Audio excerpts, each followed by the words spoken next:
Hey, I'm Pastor Todd, and this is your Truth in Two for today. Many years ago, Robert the Bruce of Braveheart fame was fighting for the freedom of Scotland against England. And in one of the battles, he became separated from his men, and the British began to pursue him. He found refuge in a cave and fell on his knees in that cave and begged God to save him. He said, "God, if you'll save me, I'll give you my life."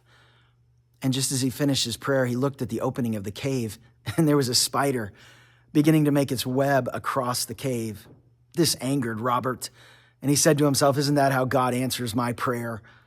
I ask him for saving, and he sends me a spider." But then the spider finished his web, and the British soldiers approached the cave, and one soldier with his sword drawn was about to enter the cave when he saw the spider's web.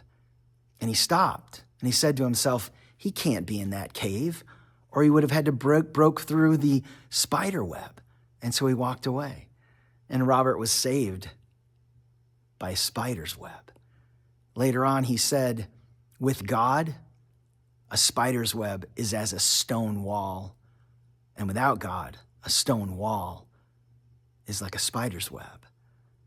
Isn't it interesting when God chose to save the world, he sent a baby? Doesn't that seem foolish? Well, maybe to men.